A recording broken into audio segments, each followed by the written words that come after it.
소중한 나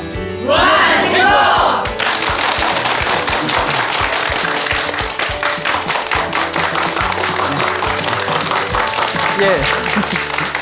예, 만나서 반갑습니다. 예, 광우 스님이라고 합니다. 이 세상을 살아가면 굉장히 무서운 것들이 많습니다. 그렇죠? 네. 예, 예. 여러분 세상에서 무엇이 가장 무섭습니까? 사람이 무섭다. 예, 예, 많이 당해보셨나요? 예, 귀신보다 사람이 무섭다. 그렇죠? 네. 예, 예. 저도 무서운 것들이 몇 가지 있는데 가장 무서운 게 저는 고소공포증이 있어요. 그 높은 데 올라가면 무서워요. 울렁거려요. 예, 예. 많은 사람들의 공통된 무서움 중에 하나는 결국 죽음일 겁니다. 예, 죽음. 여러분 죽는 거 좋아해요? 싫어요? 싫잖아요. 아이고 내가 죽어야지 하면서 30년을 그러세요. 30년을 내가 죽어야지. 근데 죽어요, 안 죽어요? 안 죽죠. 예. 또 그렇게 쉽게 삶을 끊으면 안 되죠. 예, 그만큼 죽음이란 건 무섭습니다. 그래서 종교에 의지하는 많은 분들 중에 또 많은 이유가 또 죽은 뒤의 삶에 대한 두려움 때문에 또 이렇게 종교에 의지하는 분들도 많으시죠. 불교는 사실 불교의 모든 수행은 죽음 앞에서 결정된다고 합니다. 살아생전에 아무리 법문을 잘한들, 살아생전에 아무리 절을 많이 한들, 살아생전에 아무리 명상을 많이 한들, 살아생전에 아무리 기도를 많이 한들, 죽음이 코앞에 다다랐을 때 자신의 수행을 써먹을 수 없으면 그거는 진정한 수행이 아니라는 거죠. 그래서 네가 정말 수행이 잘 됐냐 안 됐냐 그거는 누가 판단해 주는 게 아니다. 죽음이 코앞에 다다랐을 때 진정한 자신의 수행이 빛을 발한다라고 이야기를 합니다. 그래서 우리 그 돌아가신 분들 보면 죽기 싫어서 벌벌벌 떨다가 괴롭게 돌아가신 분도 있고, 돌아갔을 때 살포시 미소를 지으면서 나 잘 놀다 간다, 한바탕 꿈과 같이 연극과 같이 놀다 간다 하면서 편안하게 가신 분도 있지 않습니까? 네. 여러분들은 전자와 같이 죽고 싶어요? 후자와 같이 죽고 싶어요? 예, 후자와 같이. 누구나 그는 공통된 생각일 겁니다. 네. 불교의 가장 궁극적인 어떤 수행의 핵심을 우리 불교에서는 생사해탈이라고 합니다. 삶과 죽음에서 자유로워지는 거. 예, 삶과 죽음에서 자유자재한 거. 이걸 바로 생사해탈이라고 합니다. 예. 부처님께서는 출가를 하실 때 삶과 죽음이라는 윤회에서 벗어나시기를 원하셨습니다. 그리고 부처님께서 35살에 깨달음을 얻으시고 나는 삶과 죽음에서 벗어났다고 선언하셨습니다. 죽음에서 벗어나셨대요. 그토록 원하던 삶과 죽음에서 자유자재함을 얻으셨습니다. 그런데 부처님도 결국 죽었어요, 안 죽었어요? 죽었죠. 예, 죽었죠. 80살에 돌아가셨지 않습니까? 그러면 35살에 나는 삶과 죽음에서 벗어났다. 나는 죽음의 사자의 소나기에서 완전히 자유를 얻었다 말씀하셨는데 80살에 돌아가셨어. 그러면 우리한테 뻥친 건가? 어떡해. 우리 다 속고 있어. 예? 만약에 뻥이었다면 2600년 동안 불교가 내려왔겠어요? 안 내려왔겠어요? 안 내려왔죠. 부처님께서 80살의 나이에 80살이 되셨을 때 쿠시나가라라는 도시의 어느 한 숲에서 사라나무의 그 두 그루의 나무 사이에 오른쪽 옆구리를 땅바닥에 대시고 편안하게 미소를 지으면서 누운 채 이 세상을 떠나십니다.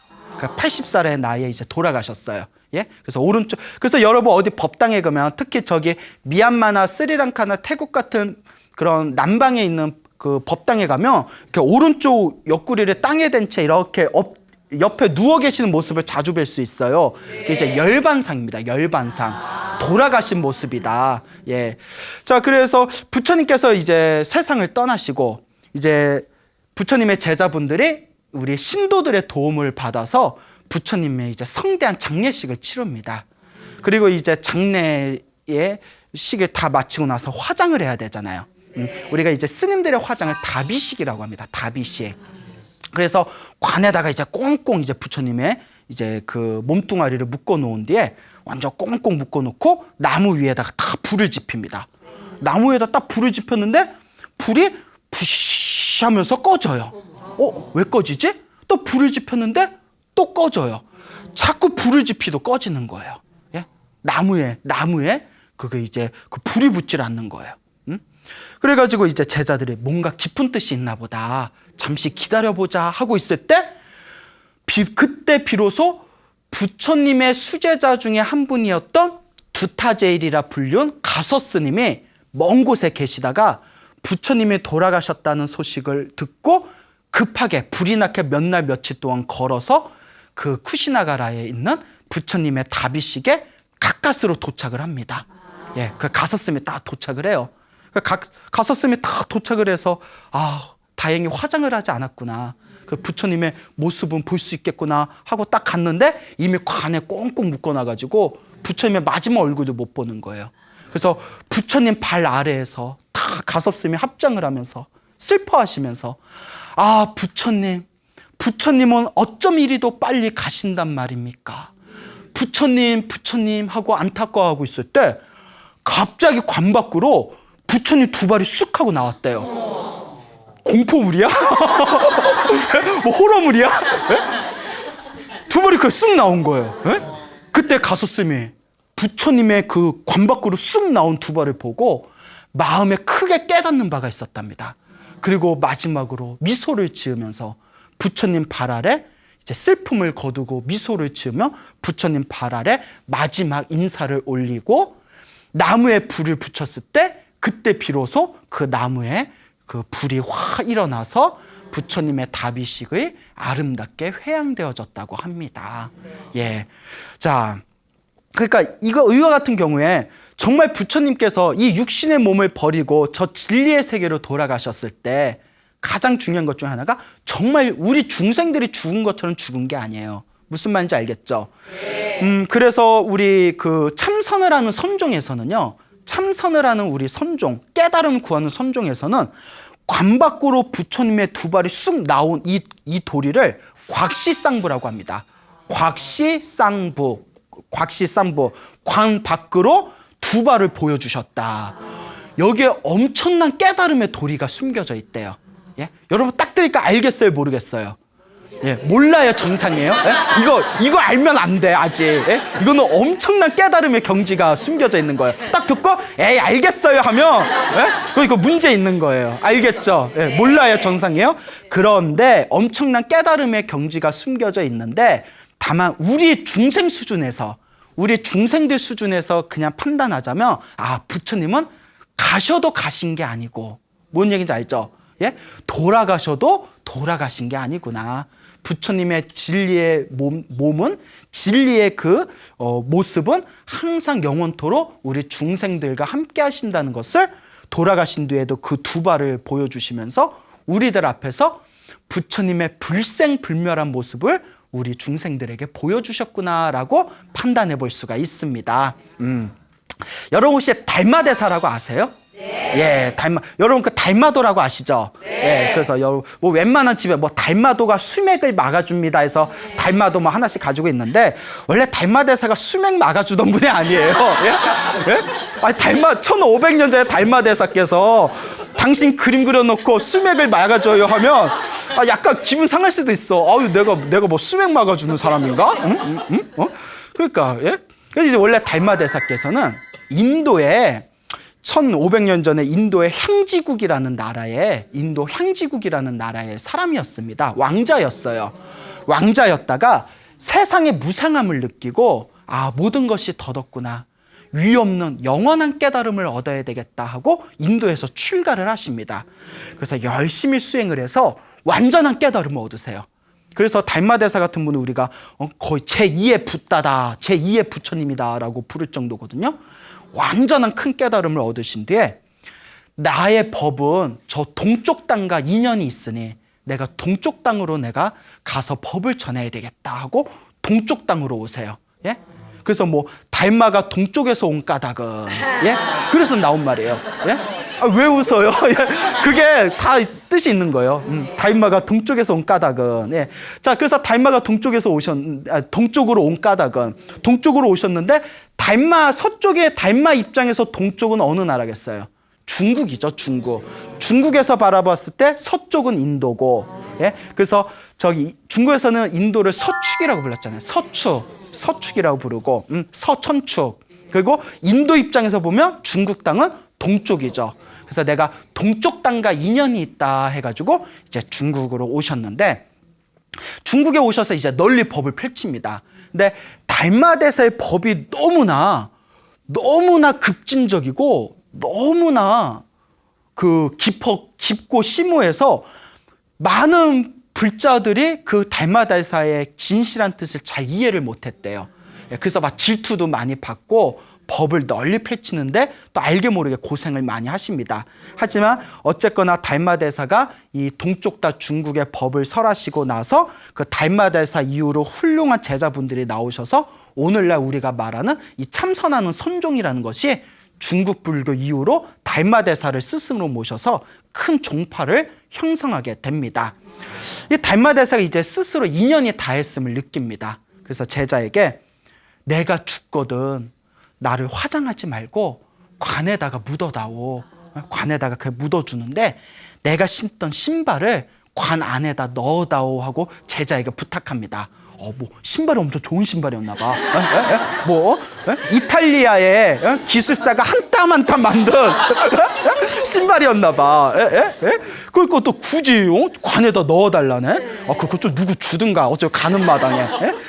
그래서 이제 그 신발을 이렇게 관에다 넣어드리고 달마대사의 장례식을 이제 치릅니다. 그 달마대사의 그 신발이 담겨진 관, 그 달마대사의 시체를 웅이산에다 넣었대요. 웅이산. 예? 그 웅이산이라는 산에다가 다 묻어놨는데 그게 이제 3년이 지납니다. 달마대사가 돌아가시고 나서 3년이 지났는데 달마대사가 죽기 전에 훨씬 전에 중국 땅에서 인도로 사신을 보냈답니다. 근데 그 사신이 이제 달마대사가 죽은 뒤에 3년이 지난 뒤에 그 사신의 이름이 송운이에요. 송운이라는 이름을 가진 사신이 그렇게 이렇게 이제 사신의 이제 역할을 마치고 중국 땅으로 넘어오는 길이었어요. 넘어오다가 총령고개라고 있어요. 총령고개. 총령. 대관령 하듯이. 예? 우유는 뭐 대관령 뭐 이렇잖아요. 예? 그래서 총령이라는 고개가 있어요. 이 총령고개가 파미르고원이래요. 지금의.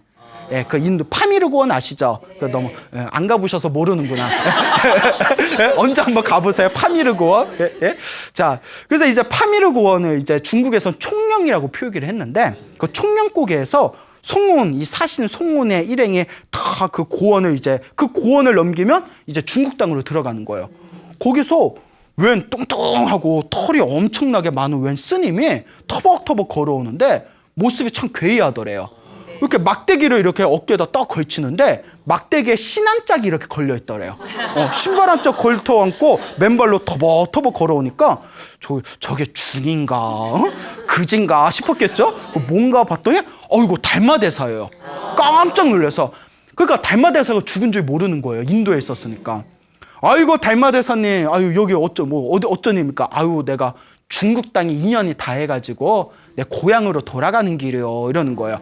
아이고 고향에 가시다니 저도 고향 중국 땅으로 갑니다. 반갑습니다. 막 인사를 하면서 그러면 몸 건강히 잘 지내시고 나중에 인연이 있으면 또 뵙겠습니다. 뭐 이러고 그래 인연 있으면 또 봅시다 하면서 이제 헤어졌어요. 그래서 달마대사도 만났겠다. 룰루랄라 이렇게 이제 중국 땅에 와서 황제에게 이제 인사를 드려요. 인도의 사신으로 가서 어떤 일을 겪었고 어떻게 업무가 처리됐습니다 하고 보고를 딱 올린 뒤에 이제 송운이 마지막에 사적인 대화 자리에서 오는 길에 달마대사님을 만났습니다 이러는 거예요. 황제가 네가 미쳤구나 싶어요. 날씨가 더우니 미쳤구나 싶었을 거예요. 달마대사가 3년 전에 죽었는데 달마대사 3년 전에 돌아가셨는데 무슨 달마대사를 만나냐 했더니 아닙니다 황제씨요. 제가 달마대사를 총령곡에 그 파미르고원에서 만났습니다 했더니 황제가 어디 황제 앞에서 그 혀를 함부로 휘둘리느냐 어찌 거짓말을 하느냐 했더니 이 사신도 이제 자기도 기가 막힐 일이에요. 그러니까 또 옛날에는 황제 앞에서 말 한마디 잘못하면 일족이 다 멸족을 하고 그랬잖아요. 다 그냥 그 자리에서 무릎을 꿇고 황제시여 어느 안전이라고 제가 거짓말을 하겠습니까? 저의 이 억울함을 풀어주십시오 하는 거예요. 그 황제가 그러니까 중국에서 대표로 사신을 보낼 정도면 그렇잖아요. 나라에서 총망받는 신하인데 그런 똑똑한 사람이 거짓말할 리는 없을 거고. 그러면 웅이산에 묻어놨으니 웅이산의 관을 한번 꺼내봐서 확인을 해보자. 예? 내가 시체를 한번 보자. 뼈다귀라도 남아있을 거 아니냐. 그래서 이제 사람들 다 데리고 이제 황제까지 행차를 해가지고 웅이산에서 땅바닥을 파가지고 관뚜껑을 딱 열었는데 달마대사 시체는 온데간데 없고 신발 한 짝만 남아있더래요. 신발 한 짝만 남아있어. 와, 아니 가져가려면 두 짝을 다 가져가든가 안 가져가려면 두 짝을 남겨놓으면 다른 사람이라도 신잖아요. 한 짝만 남겨놓으면 다른 사람은 어떡하라요, 신께서라고. 사람들이 깜짝 놀래가지고. 그러니까 달마대사가 청룡국에 지날 때 뭐 한 짝 들고 가셨대요? 신발 한 짝 들고 간 거예요. 신발 한 짝. 깊은 도리가 있는 거예요. 여러분, 이 신발 한 짝에도, 이 신 한 짝에도 선종에서는 엄청난 깨달음의 경지가 숨겨져 있답니다. 왜 달마대사는 굳이 신 한 짝을 들고 갔을까? 이 도리를 아는가? 여러분 알아요, 몰라요? 알면 안 돼요. 예? 여러분 지금 알면 안 돼요. 엄청난 깨달음의 경지가 숨겨져 있대요. 아시겠죠? 네. 이와 같이 부처님이 관 밖으로 두 발을 쑥 내미셨고 달마대사가 죽었던 달마대사가 신발 한 짝 남겨놓고 신 한 짝 들고 호련히 고향으로 돌아간 이것이야말로 불교에서 말하는 삶과 죽음의 자유자재했던 모습이다. 무슨 말인지 알겠죠? 예, 삶과 죽음의 자유자재했던 생사를 해탈했던 깨달은 분들의 모습이었다라고 이야기를 합니다. 그래서 저희 스님들이 공부하고 스님들이 이렇게 제사 지낼 때 쓰는 의식문에 보면 다음과 같은 유명한 구절이 있습니다. 신령스러운 근원은 맑고 고요하여 과거도 없고 현재도 없으며 미묘한 본체는 둥글고 밝으니 그 어디에 삶과 죽음이 있겠는가. 자, 이제 여기서부터 중요한 겁니다. 지금부터. 부처님께서는 관 밖으로 두 발을 가섭에게 보이셨고 달마대사는 신 한 짝 들고 총령고개를 넘으셨도다라는 유명한 개송이 있습니다. 무슨 말인지 아시겠죠? 예. 그러니까 이게 바로 삶과 죽음의 자유로웠던 깨달은 분들의 모습을 부처님과 달마대사님의 그 부처님의 두 발과 달마대사의 신 한 짝을 통해서 우리 중생들에게 보여주시고 계시다라는 것을 우리가 명심할 필요가 있습니다. 알겠죠? 네. 이게 가만히 음미하면 기가 막힌 개성이에요. 예.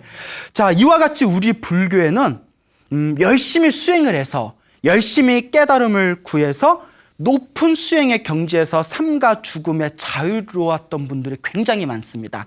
수많은 분들이 있는데 그중에서 제가 부처님하고 달마대사 대표적인 두 이야기를 들려드린 거예요.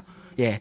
그러면 스님 그런 거야 뭐 부처님이나 달마스님 같이 위대한 분들이나 그게 가능하지 우리 같이 머리 길은 제가 신자들이 이렇게 가능하겠습니까? 돼요 안 돼요? 아이 돼요 해야지. 왜 뭘 안 돼요? 열심히 하면 돼요 안 돼요? 예. 과연 될까? 예? 예? 그렇게 쉽게 될까? 1999년도에 제가 1999년도에 출가했어요.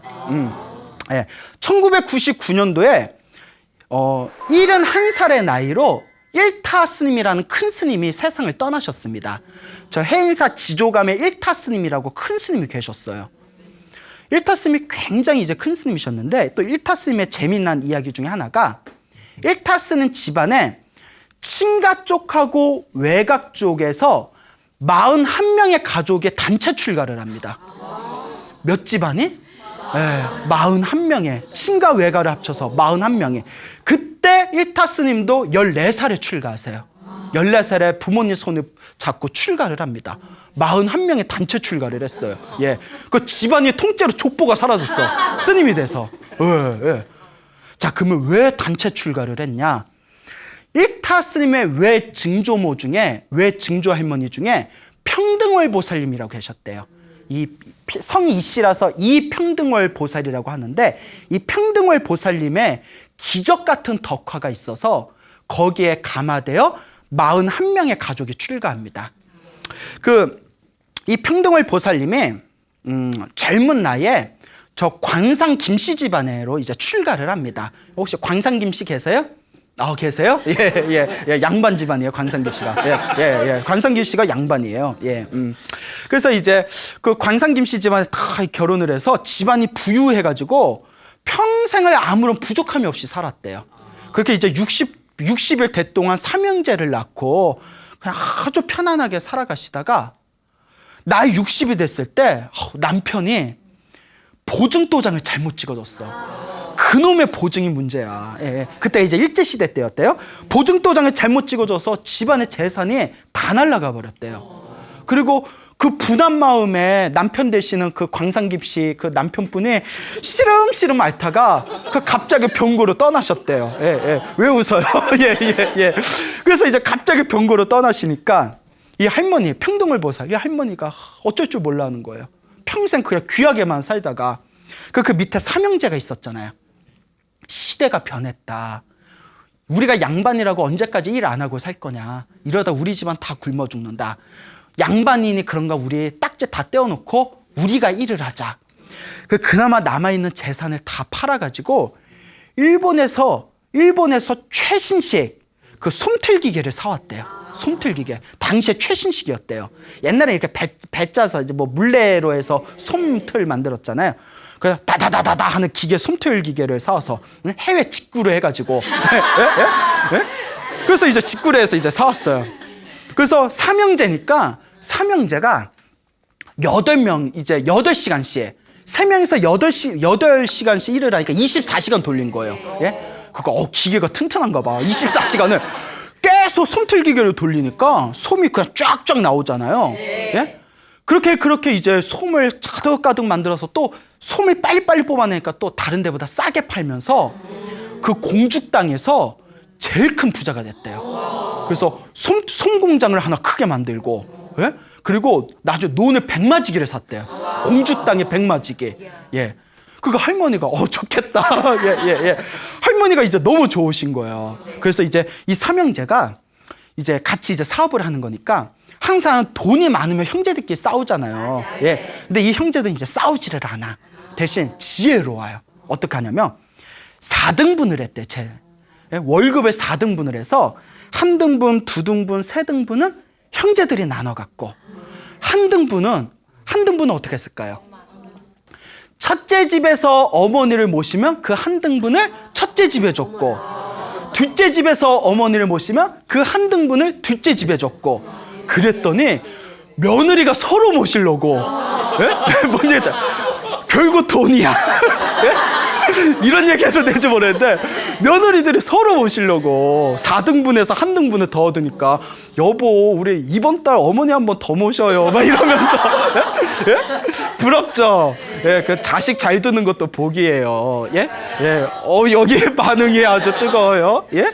그러니까 이 평등월 보살이 그냥 막 신난 거예요. 정말 아이들 효심 지극하지, 며느리들 지극정성이지, 그 공주 땅에서 제일 큰 부자가 됐지. 그러니까 10년이 지나서 나이가 70줄이 됩니다. 이제 나이가 이제 70줄이 되었을 때 이분께서 이제 어느 날 이제 비구니 스님이 이제 탁발을 나오셨대요. 쌀을 얻으러. 그러니까 이제 평등보살님이 또 불심이 있으니까 이제 또 부자잖아요. 저 비구니 스님이 탁발 나오니까 이거 신임 일로 좀 오세요 하고 이렇게 이제 쌀을 바가지로 이제 다 부어주는 거예요. 싱글벙글 이렇게 부어주니까 비구니 스님이 우리 노보살님 할머니는 세상 사는 재미가 좋은가 봐요. 안 좋을 리가 있겠어요. 그러니까 제 얼굴에 써 있어요. 이걸 어쩌나 하면서 스님 내 얘기 좀 들어봐요. 리슨 막 이러면서 그래서 옆에다 다운대로 자기 자랑을 막 하는 거예요. 우리 며느리가 어떻고 아들이 어떻고 우리 집 재산이 어떻고 손주가 어떻고 그거 막 시간 가는 줄 모르게 막 얘기를 하니까 이제 가만히 듣다가 비구니 스님이 딱 웃으면서 참 그렇게 행복하게 사시니 좋으시겠어요. 그런데 사는 거에 그렇게 집착하면 죽어서 업이 됩니다 이러는 거예요. 기껏 쌀 퍼줬더니 쌀 퍼줬더니 악담이나 하시네 비구니 스님이. 그렇게 사는 거 세상에 집착하면 죽어서 업이 돼요 이랬대요. 업이 됩니다. 그 집착이 업이 된다는 건데 집착이 무서운 그 번뇌거든요. 충청도에서는 평등보살님이 충청도 분이었나 봐요. 업이라는 단어를 구렁이로 이해를 했대요, 그 당시에. 그래서 업지킴이 하면 구렁이 막 이런 표현이 있대. 그래서 다음 생에 너 업 뽑았는다 하면 다음 생에 구렁이로 태어난다. 이런 개념이 있었대요. 그 충청도 할머니 평동을 보살이 업됩니다. 그러니까 구렁이 된단 말로 알고, 에구먼 니는 어쩌나. 그 순진해. 옛날엔 사기치기 편했을 거야. 그러니까 빚보 좀 맞서주지. 그렇잖아요. 순진해. 스님 저 구렁이 되기 싫어요. 어쩌면 좋아요. 이러는 거예요. 비구니 스님이. 구렁이 되기 싫습니까? 업 되기 싫습니까? 아, 싫습니다. 스님, 저는 다음 생에도 사람으로 태어나고 싶고, 다음 생에 극락세계 태어나고 싶습니다. 최소한 사람으로 태어나든가 극락세계 태어나게 해주십시오. 구렁이 되기 싫습니다 했더니 그냥 방법을 가르쳐 드리겠습니다. 하시겠습니까? 예, 하겠습니다. 이러는 거예요. 이때 사기꾼 같은 사람 만나면 집문서 가져와라. 뭐해라. 부적 하나 그려줄게 얼마 내라. 뭐 이랬을 거예요. 그렇죠. 그러니까 우리가 스승도 잘 만나야 돼요. 우리 평동을 보살님이 그도 자식복도 있고 그러니까 재복도 있고 재물복도 있지만 스승도 잘 만났어. 비구니 스님이 딱 이 세 가지만 지키라고 했대요. 첫째, 큰일이 아니면 집 밖으로 절대 나오지 마십시오. 둘째, 입으로 항상 나무 아미타불 연불 하십시오. 예? 나무 아미타불은 아미타 부처님께 귀의합니다 라는 뜻이에요. 나무 아미타불. 세 번째는 마음속으로 항상 제가 극락세계 태어나게 해주십시오 라고 기원하십시오. 이 세 가지만 지키십시오. 자, 그런데 우리 불교에서는 업을 지을 때 세 가지로 업을 짓는답니다. 몸으로 업을 짓고, 입으로 업을 짓고, 생각으로 업을 짓는데요. 자, 그런데 절대 웬만하면 밖으로 나가지 말라라는 것은 몸가짐을 단속하라는 얘기예요. 몸을 단속하라. 입으로 계속 나무아미탑을 연불하라는 거는 요 입을 단속하라는 얘기예요. 뭔 얘기인지 아시죠? 네. 마음으로 생각으로 제가 극락세계 태어나게 해주십시오 기원하라는 것은 내 생각을 단속하라는 거예요. 그러니까 몸과 말과 생각을 단속하면서 오로지 나무아미타불만 연불해라. 아, 하겠습니다. 그때부터 집 밖으로 딱 안 나가고 방에서 나무아미타불 연불만 하셨대요. 야, 그러니까 어머니 우리 뭐 어디 벚꽃 피었는데 어디 좀 놀러 가요. 난 싫다. 난 연불하련다. 그러니까 마음이 다 쉬어버린 거예요. 그러기도 쉽지 않아요.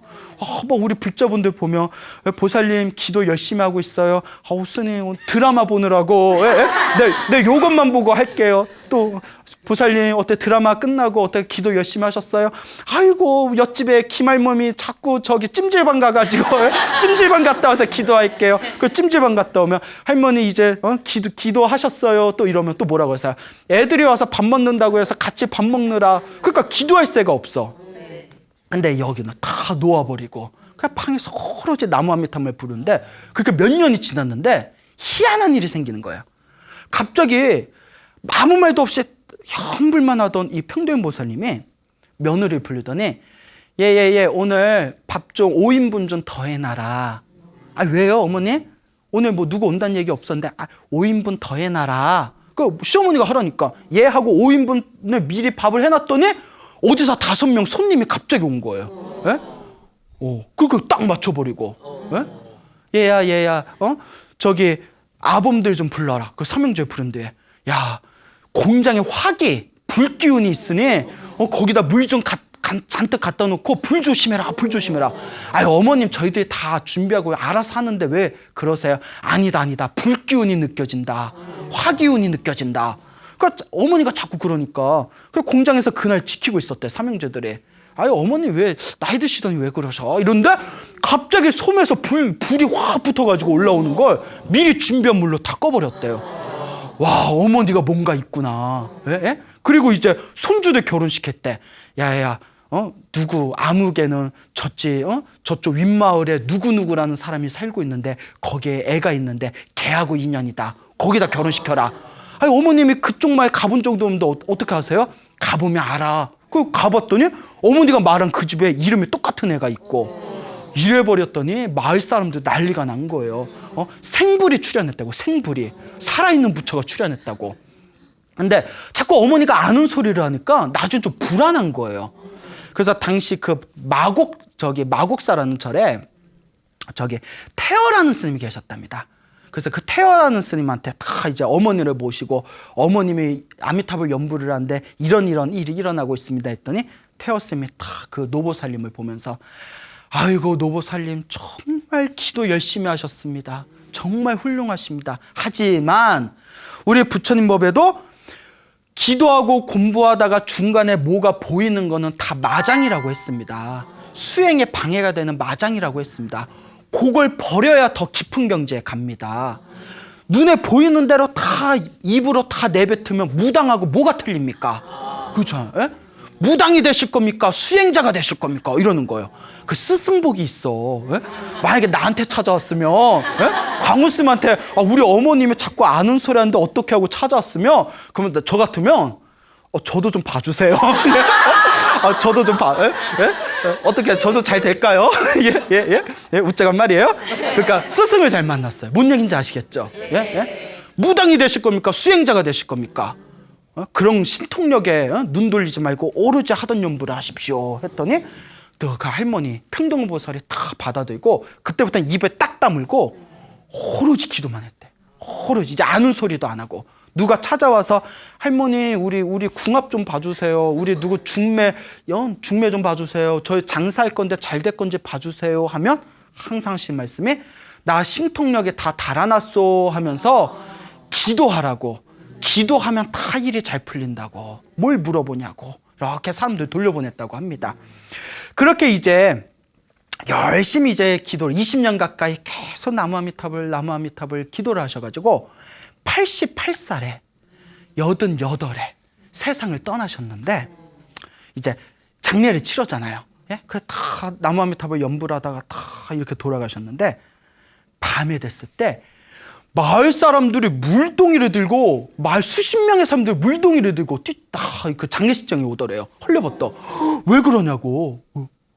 여기 할머니 여기 차례 이거 장례 지내는데 여기 집에 불이 나가지고 우리가 왔다고. 무슨 불이냐? 불 안 났다고. 그러니까 수십 명이 우리 다 봤다고. 이게 어떻게 된 거지 했더니 방광을 한 거예요.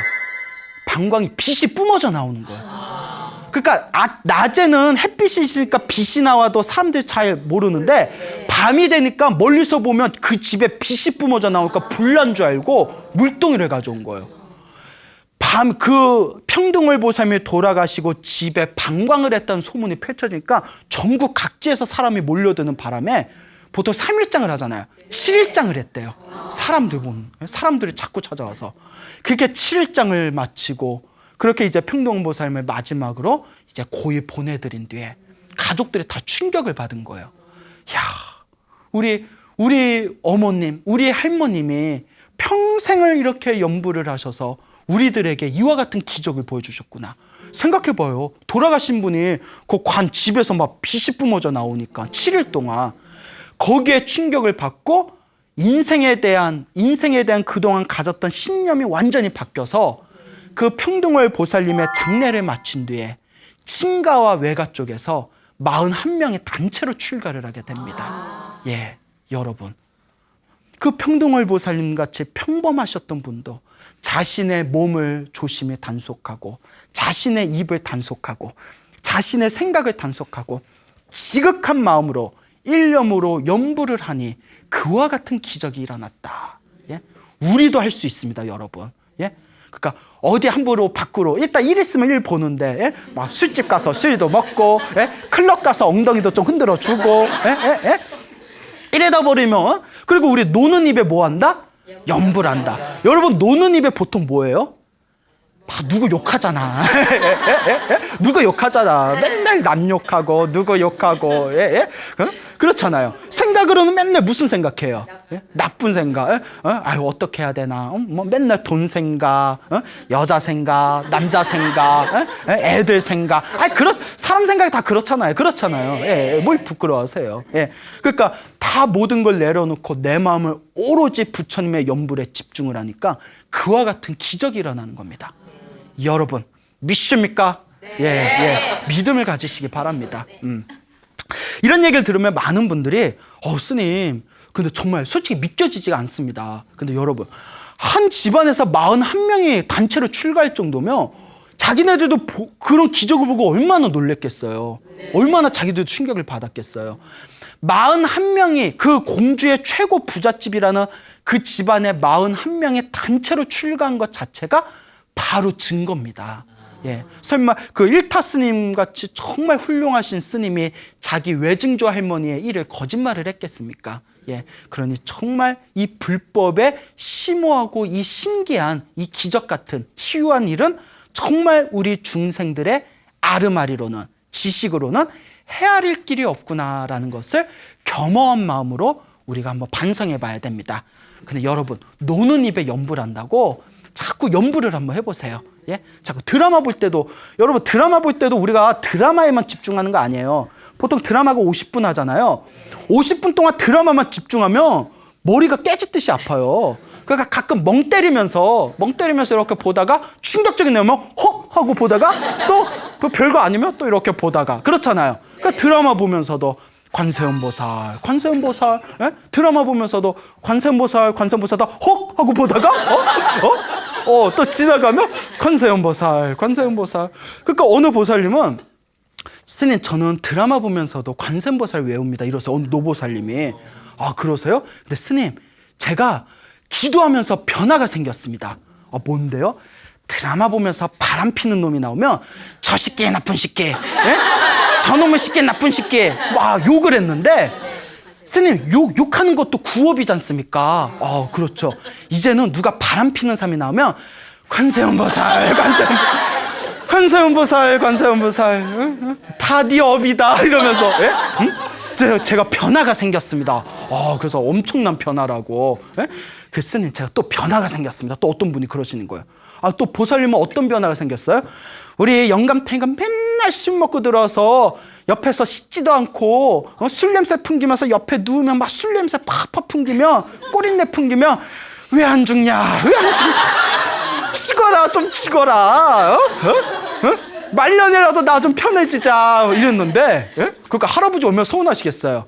이제는 막 그렇게 막 자기 힘들게 하면 자기도 모르게 욕이 안 나오고 관세음보살 내 업이다. 스님 저 많이 발전했죠. 보살님이 스님보다 마음을 더 잘 쓴다고. 예? 그렇게 제가 칭찬해 드린 적이 있어요. 예? 그러니까 노는 입에 뭐 해라? 연불해라. 여러분도 이제 집에 갔을 때 무슨 생각하면서 가실 거예요? 예? 그렇죠. 가면서 아이고 관세음보살 그래 노는 입에 연불이나 해보자. 예? 자꾸 한 번이라도 연불하면 한 번 한 만큼 자꾸 공덕이 쌓이게 됩니다. 여러분 연불하면 뭐 여러분 내가 연불을 하면 일단 연불을 열심히 하면 마음이 편안해져요. 예? 마음이 편안해지고 제가 이런 얘기하면 부끄러운데 신도분들 저보고 스님은 얼굴이 편안하고 환해서 좋다고 그래요. 스님 비결이 뭐예요? 이러면 저는 항상 이렇게 얘기합니다. 항상 기도하는 거라고. 예? 여러분 저도 살아가면 솔직히 말하면 저도 짜증 나겠어요 안 나겠어요? 저 올 때도 엄청 짜증 났어요. 예? 너무 더워서. 예? 네? 너무 더운데 누구한테 화풀이도 못 하겠고. 예? 그래서 나온 노래 뭐예요? 태양이 싫어 나오잖아요. 너무 더우니까. 예? 더운데 더우면 어떡해요? 더운데 막 짜증내봤자 어떡해요? 더우면 이제 예? 그렇죠. 그러니까 더우고 짜증날 때 짜증나는 그 마음에 나무 아미타불 뭔 얘기인지 알겠죠? 네. 예? 오늘 전철에 딱 탔어요.